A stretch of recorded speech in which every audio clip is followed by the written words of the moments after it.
छत्तीसगढ़ी सांस्कृतिक लोक कला मंच ग्राम बैजी जिला कबीरधाम की प्रस्तुति मन के सुरबैया राम रेखा चंद्राकर की मधुर आवाज में, जिसका सहयोगी कलाकार है हर्षु, बुद्धू, धर्मेंद्र एवं राम गोपाल।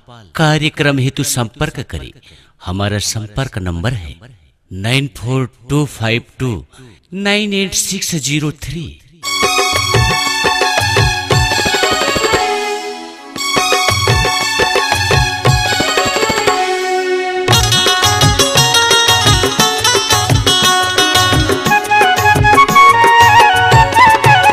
जारे दगाबाज मोर सुरता तोला आही वो, जारे दगाबाज मोर सुरता तोला आही वो, रही रही के तोला दिन भर सताही वो, रही रही के तोला दिन भर सताही वो।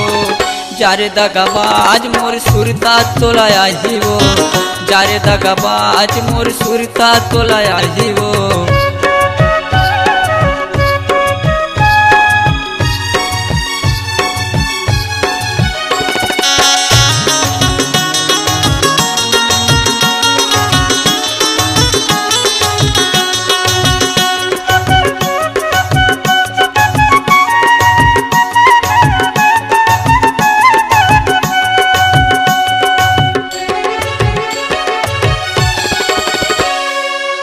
संग मारे गाए रहे संग मारे घुमाए रहे, हृदय के भीतरी माँ तोला वो छुपाए रहे। संग मारे गाए रहे संग मारे घुमाए रहे, हृदय के भीतरी माँ तोला वो छुपाए रहे। वादा तनी भाई नहीं दगा मात डारे वो, वादा तनी भाई नहीं दगा मात डारे वो। जारे दगाबाज मोर सुरता तोला आही वो, जारे दगाबाज मोर सुरता तोला आही वो।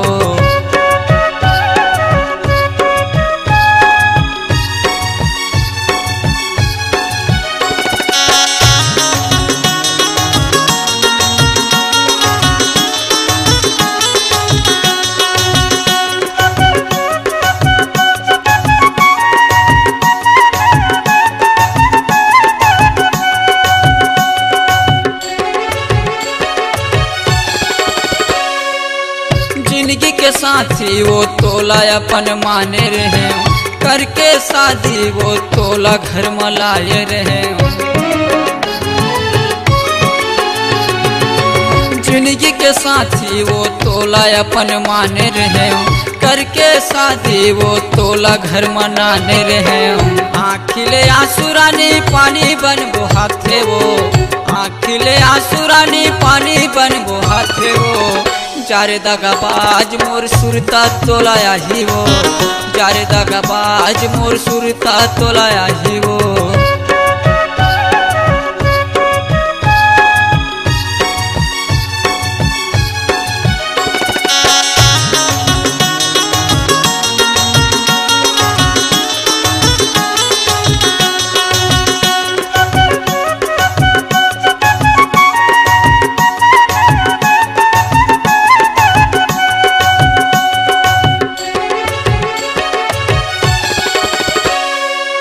माया में फंसा के रानी कैसे हो गए दगाबाज, मन ला मिला के रे जीना करे मोर बेहाल। माया में फंसा के रानी कैसे हो गए दगाबाज, मन ला मिला के रे जीना करे मोर बेहाल। आखिर बात माया के मोर माया बिछड़ाए वो, आखिर बात माया के मोर माया बिछड़ाए वो। जारे दगाबाज मोर सुरता तोला आही वो, जारे दगाबाज मोर सुरता तोला आही वो, जारे दगाबाज मोर सुरता तोला आही वो, जारे दगाबाज मोर सुरता तोला आही वो, जारे दगाबाज मोर सुरता तोला आही वो, जारे दगाबाज मोर सुरता तोला आही वो।